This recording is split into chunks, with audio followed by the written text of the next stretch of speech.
Divine Indifference. By Orthoris. Chapter 19. KYS. Alright, you're definitely sure what to do? Atlas nervously asked. Yes, Dad, we've gone over this like a million times, Luna responded with a playful roll of her eyes. Okay, cool. Just making sure, Atlas replied defensively.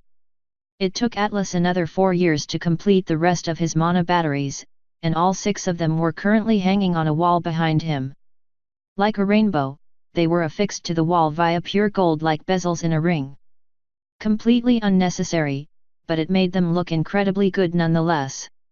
As to not let them go to waste, he was actively using them to power any wards in and around the cave system, which allowed him to put down more defensive wards than ever before and keep them charged with an absurd amount of magic.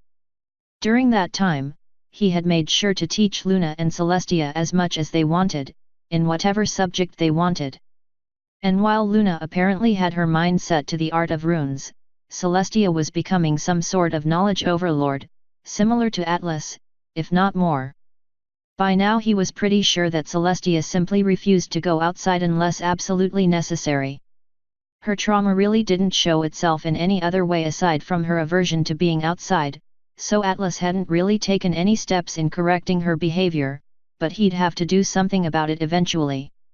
He couldn't have her be a shut-in all her life. Where did you put the schematics for the rune array? Luna asked while sifting through a sizable stack of papers. They're on the workbench over there, Atlas said, pointing towards their location. Grab them and follow me. Can't we just do it right here? Luna asked, picking up the papers in her magic. We've been practicing up here, so why use a different place for the real thing? I might not have told you everything about this project that there is to know, Atlas said cryptically, but I'll tell you the details once we arrive at the proper room. Luna rolled her eyes once more while shaking her head, giving up on pressing the matter. Whenever he got like this he wouldn't budge, so she'd just have to go along. She followed close behind Atlas, who led her towards one of the paths leading deeper underground. Usually, Luna wasn't allowed on the deeper levels as, according to Atlas, there were things down there that could be dangerous if not handled correctly. So, seeing as they were going down, her interest in whatever they were about to do was renewed. All right. Atlas suddenly stopped in the middle of a hallway and turned around, facing Luna. I need you to promise me that whatever you're about to see never reaches the ears of your sister. I shouldn't even show you this, but you're currently the only one with enough knowledge about runes that can help me, and what I'm about to do is a two-pony job. You understand? Luna was a bit thrown off with how serious Atlas suddenly became, like if he was about to let her in on some great secret, which caused her to pause momentarily. I promise, she eventually said, slightly intimidated by the look Atlas gave her. After a few moments, Atlas gave a satisfied nod and turned towards the wall on his right. His horn began to glow a deep purple before the seemingly solid wall began to shake and rumble before sliding to the side, revealing another passage. Atlas walked straight into it as mana lamps turned on to illuminate the interior. Luna reluctantly followed behind, and she suddenly felt like she was about to see something she shouldn't. The wall closed back up behind her, further adding to the feeling of having stepped into something she wasn't supposed to, yet she still followed behind Atlas, as she trusted her father to not put her into too much danger. They followed the path for quite some time, passing by doors that she never got to see what they led to, until they finally stopped at a seemingly random one. All right, here we are, Atlas announced. Come on in. They filed through the door and into a simple room with just a table, 2 chairs, and a bed in it. Upon closer inspection, Luna also saw a pile of medical supplies on a little table next to the bed, but otherwise, the room was empty. Atlas went over to the table and sat down, motioning for Luna to sit down in the other chair. This is your last chance to back out of this, Atlas said with a serious voice. It's either now or never. Luna fidgeted a bit in her seat, actually quite nervous now.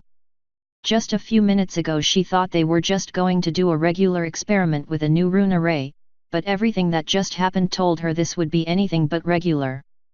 Yet still, she completely trusted her father, and if she could be of help, she'd do it. No matter what.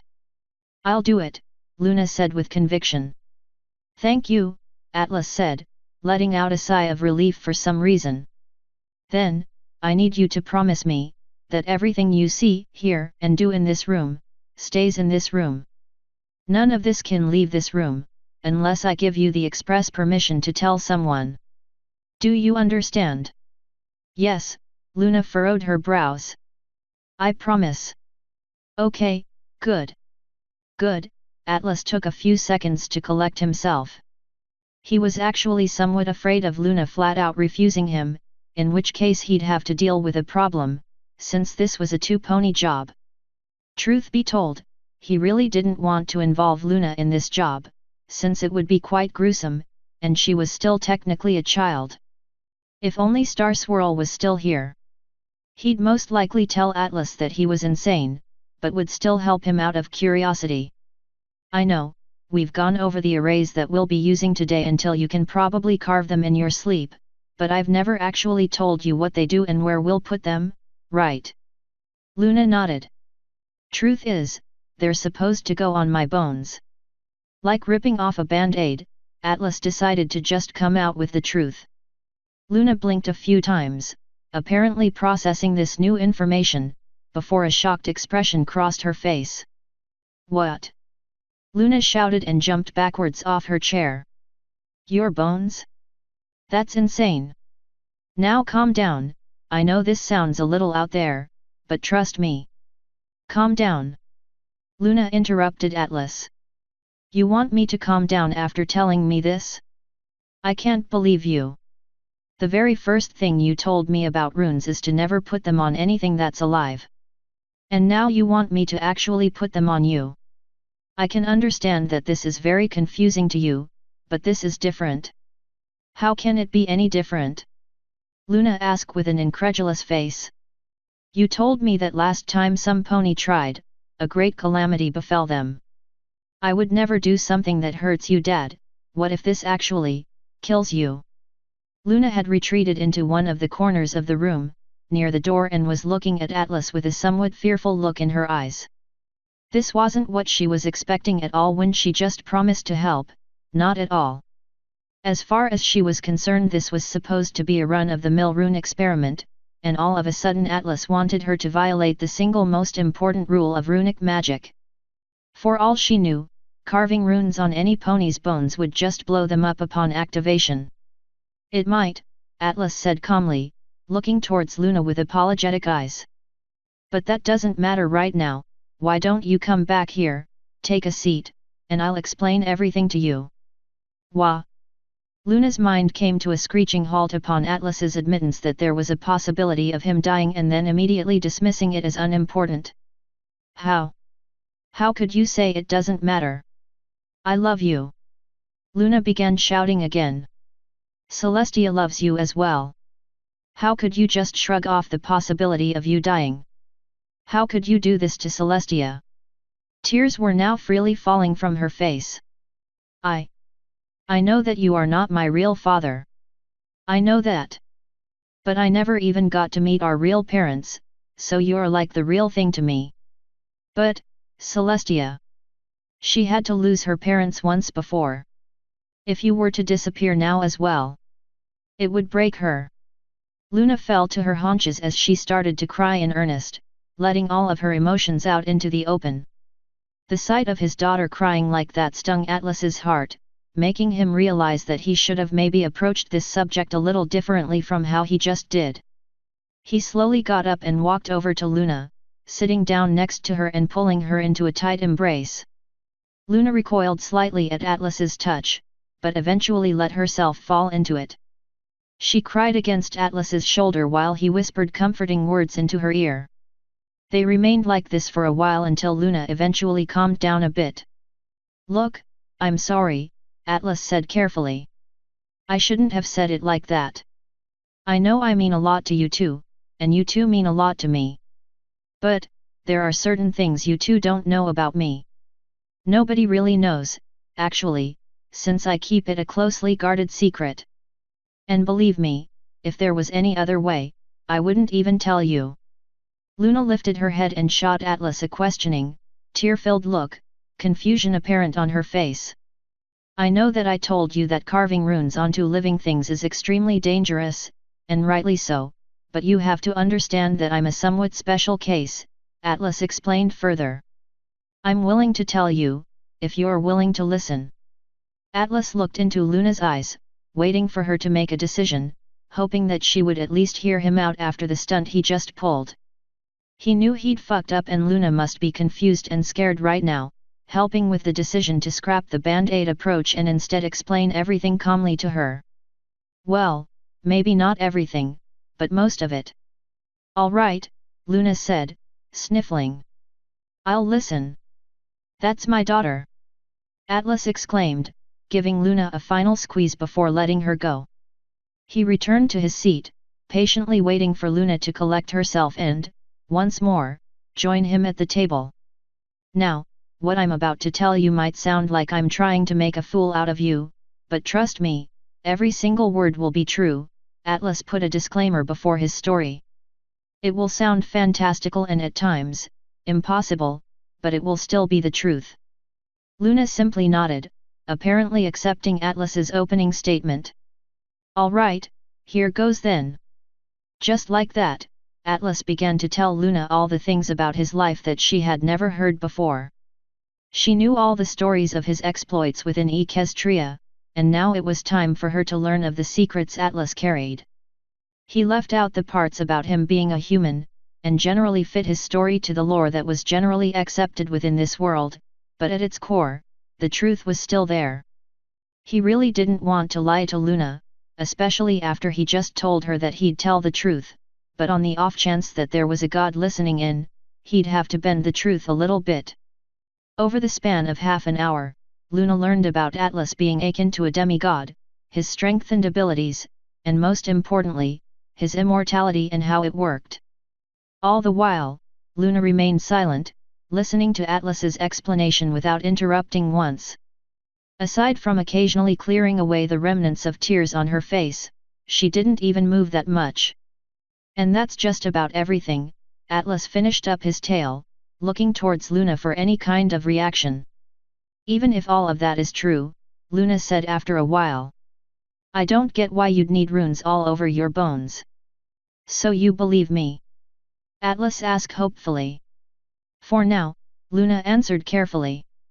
"It is a lot to swallow, but even then, you promised you wouldn't lie to me, and I'm willing to at least believe in that." "Thank you," Atlas said, letting out a sigh of relief. "All of that still doesn't explain why you'd need something as dangerous as runes all over your skeleton," Luna said, determined to get an answer to this question. "Well, as I've said before, I've been told that a great evil will someday come to destroy everything, and that runic magic is the key to defeat it," Atlas explained. "We've lost almost all knowledge on runes, and this is just one more effort to be as prepared as possible, once the calamity hits. I don't know what shape or form this evil will take, or how much it will take to defeat it, so there is nothing left to do but simply, give it my all." "All right," Luna let out a deep breath. "Let's just assume we go through with this, what would these runes actually do to you?" "Oh, all kinds of things," Atlas smiled, happy that Luna finally seemed on board again. "Passive shield spells, physical enhancements, better mana conductivity, and even automatically activated regeneration spells, just in case I get hit badly. As you now know, I can resurrect, but depending on how grave the injury is, I can be down for the count for quite some time. Ideally, it'd be best to prevent any injuries or even death before they happened. So, these things would be to protect yourself. That's pretty much what this all boils down to, yet." Luna looked down at the table, her muzzle scrunched up in thought. She was obviously conflicted about wanting to help her father, protecting him, and the fact that he could possibly die by doing it, even if he was supposedly immortal. She had a lot of information to process, so Atlas let her have all the time she needed to come to an answer. "I'll do it," Luna suddenly said. I'll help out, what do you need me to do? Atlas could see and hear the conviction behind Luna's words and immediately felt proud for how mature his little Luna turned out to be. A big smile appeared on his face, happy to have a daughter that would go this far for him. Thank you very much, Atlas said, dipping his head in an appreciating bow before explaining the actual process they would have to go through for this. First, we'll have to remove all of my skin and flesh currently attached to my bones, with the exception of my head. What? Atlas awoke, feeling like he had been thrown into a meat grinder over and over again for the past week, which was more or less what happened, really. The carving of runes on bones was a relatively simple process, made infinitely harder when the owner of said bones was still alive and kicking. Though, by using a plethora of healing and anesthetic spells, it was made possible. While there were various pain-dampening spells in effect, Atlas still had his flesh removed down to the bone, where Luna then literally carved runes into them. There wasn't really a pain-dampening spell that could negate something of this magnitude, so Atlas was still in a substantial amount of pain, making it hard for him to focus. It was made abundantly clear that doing something like this was straight up impossible with just one pony, thus proving the need for Luna's presence during the whole process. Luna did her best to not let the copious amounts of blood and gore affect her, but was fighting a losing battle most of the time. It was hard on both of them, but still, they persisted, and once they actually finished, they felt closer to each other than ever before. Since they returned back upstairs every night, Celestia didn't ask too many questions, even if she obviously caught on to something going on behind her back. Yet, they were finally done with their gruesome task. While not visible, runes now covered all of Atlas's bones, aside from the head, with the one exception being his horn. Tiny runes were carved along the twisting bone extending from just over the spot between his eyes. Compared to everything else, carving runes into his horn had actually been easy and almost painless, since a unicorn's horn was very sturdy and durable. Now, as long as Atlas didn't lose a limb or get crushed to dust, again, these modifications would be permanent. It was entirely possible that after a certain time had passed, his body would assume the runes to be a natural part of him and even regenerate them should the need arise, but it was best to assume he'd lose them. All that was left was to activate them. Luna. Atlas croaked. Are you there? I'm here. Luna said, startled, her head shooting up from the blood-splattered bedsheet where she had rested her head to sleep next to Atlas. I'm awake. Good morning, Atlas stammered, looking down at his left hind leg, which they had just operated on. It was still firmly attached, and the healing spells, combined with his healing factor had restored it to its former, furry glory. I'm afraid I kind of passed out near the end there. Did everything go as planned? Yes, I finished all of it, exactly like the schematics said, Luna answered, rubbing the sleep out of her eyes. Her fur was caked with blood in some places, but she mostly ignored that fact. Then I guess we're finally done, Atlas declared, a tired sigh escaping his lips. Oh thank God, Luna said, letting her head fall back on the bed. Promise me to never ask something like that of me again. I promise, Atlas said with as much of a serious voice as he could muster. Promise to never let me do something like that again. Absolutely, Luna declared. The two of them remained like that for a while, each letting the fact sink in that they finally were past this ordeal, until Atlas slowly started to laugh. Luna looked at him like he had lost his mind, but soon enough joined in on the mirth as well. They were just happy to be done, each of them having different reasons to be. Come on, we should get cleaned up, Atlas said, weakly rising from his prone position. And then we'll have to activate these runes, see if they're actually working. Luna nodded, realizing that the experiment wasn't technically finished just yet. Together, they moved to one of the adjacent rooms that had a shower and a bath installed, where they cleaned themselves up almost methodically, getting rid of the blood and grime on their fur. Finally, feeling much cleaner, they moved deeper into the cave system until they arrived at Atlas's most secure testing chamber. The chamber consisted of a single, dome-shaped room that could be completely closed off.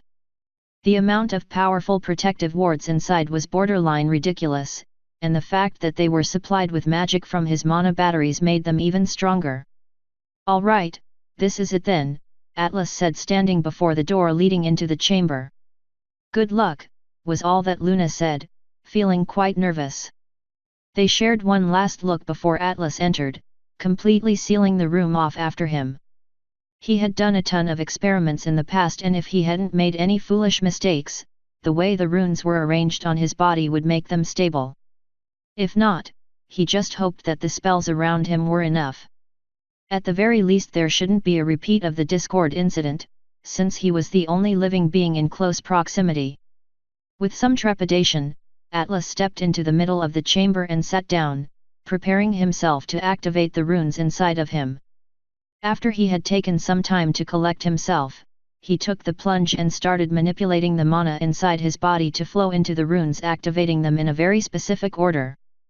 The sensation felt weird, almost alien to him, as the runes slowly accumulated the mana they needed to operate, almost as if he now possessed a second set of bones overlapping with his normal ones. Atlas could feel the slight hum of active magic emanating from within himself, as his bones were in a constant state of vibrating in the tiniest of movements. If he had to describe it, it was like when a limb fell asleep, but instead of the whole limb, it was only the bone. The entire thing made him suddenly aware of where every single bone was within his body, and the sensation sent shivers down his spine. While the feeling was strange and more than mildly uncomfortable, he'd just have to get used to it from now on. On the plus side of things, Atlas hadn't redecorated the walls with his entire being, even after the last rune had been activated within his body. He waited a few minutes, slowly getting accustomed to the alien feeling within himself, before deeming himself safe. The runes on his horn remained inactive, as they simply would activate themselves whenever he'd cast a spell, due to the magic running through them. These runes already saw quite a bit of testing during the past week and were deemed safe and fully functional. With a relieved smile, Atlas got up from his seated position and started walking towards the exit, only to immediately lose his balance and face plant after his first step. Grumbling a few choice expletives, he got himself back into a sitting position. Apparently, he'd have to retrain his walking skills, now that his entire body felt weird. It took a few more tries, that would have been embarrassing if anybody saw them, but eventually, he managed something akin to a regular walk. Monty Python would be proud of him, since it looked quite silly. Atlas unsealed the chamber and stepped outside, only to immediately be tackled to the ground again by a blue bullet. "Dad! You're okay?" Luna shouted happily as she hugged Atlas as hard as she could. "I was so worried when you didn't come out for so long." Now, you know that I would have been okay either way," Atlas reminded Luna, which earned him a smack over the head. "But I'm glad, too," he added, returning the hug. "It looks like everything is working just fine, Luna. You did a great job and I couldn't be more proud of you," Atlas told his daughter, who was enjoying the embrace. "You did well, enduring for so long." Akin to a wall being torn down, Luna finally let out the pent-up emotion she had saved up over the last week, making her a laughing and crying mess at the same time. "I'm so sorry. It must have hurt so much," Luna cried out. "I never want to do this again." "Shh, it's okay," Atlas cooed. "I should have never asked this of you, but I'm very grateful that you helped me anyway. I'm sorry to have put you through this." "I'm sorry." Atlas and Luna spent quite a bit of time on the floor, one of them letting their emotions run wild while the other whispered calming words of encouragement. None of them really knew how much time had passed, but eventually Luna calmed down. They remained in their prone position for a while longer, Atlas just stroking Luna's mane in a calming manner until Luna broke the body contact by herself. They got up from the floor quite awkwardly, each having their own reason for doing so. Luna tried to clean off the damp fur on her cheeks while Atlas tried to regain his balance.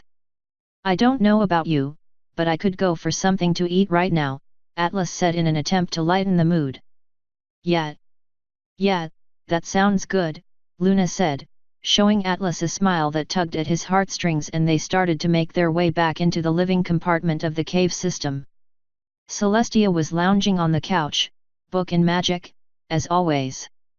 "Oh, welcome back you two," she said, shooting them a smile. "Done for today?" "Done forever, I'd like to say," Atlas replied, tiredly sitting down next to her. "The experiment was a success." "Congratulations," Celestia said, actually putting the book away. "Does that mean you'll finally tell me what this was all about?" she added with a hopeful voice. Atlas and Luna shared a knowing look. "I don't think just yet," Atlas said. "It's quite complicated, but I'll tell you eventually, when you're ready to know." "Ah, there you go being cryptic again," Celestia said, disappointed. "When will I be ready?" "Do you hear that?" Luna suddenly interjected, her ears swiveling around. Atlas furrowed his brows and tried to listen as well. At first he thought it was just the hum of his modified bones, but there was indeed a whistle-like sound that could be heard, constantly growing louder. "What's that whistling?" Celestia asked with confusion. The sound intensified more and more, until it was apparent that it was coming from outside.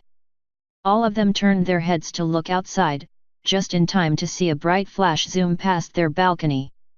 Before anybody could even question what just happened, a loud crash could be heard from downstairs, along with a small quake rocking the entirety of the cave system.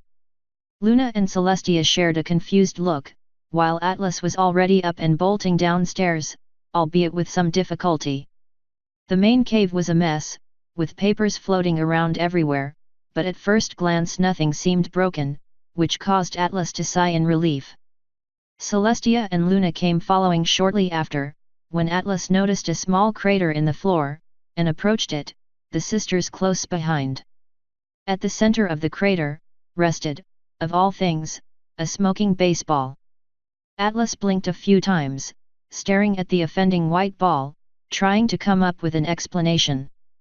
"Hey," Celestia said beside him. "I guess the wards couldn't keep all of the chaos outside." Atlas was inclined to agree, but knew that the reason for the chaos not touching this place wasn't due to his wards, it was simply discord leaving them be. As such, there had to be a reason for this. True to his suspicion, he could see a small piece of paper that was stapled to the ball. Carefully, Atlas used his magic to remove it and floated it up to his eyes. A few letters were hastily scribbled on the note with green ink. Green ink that Atlas had only seen once before in this world. He read the note a few times, just to make sure that he didn't misunderstand it. Letting the note fall to the ground, he turned around to Luna with a serious look. "I've just been contacted by my benefactor," Atlas said. "I'll have to meet with him as soon as possible." "What? Where?" Luna asked, not quite catching up to the situation. "I don't understand." "Don't worry, I can meet him right here, I won't leave," Atlas reassured Luna. "I'll be able to meet him in the dream realm." "There's a dream realm?" Luna asked with furrowed brows. Yeah," Atlas answered. "I'm sure you'll someday be able to visit as well, but right now, I really need to go to bed. Don't try to wake me up, since my spirit will be disconnected from my body."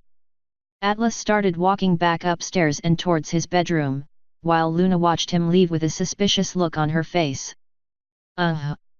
What just happened?"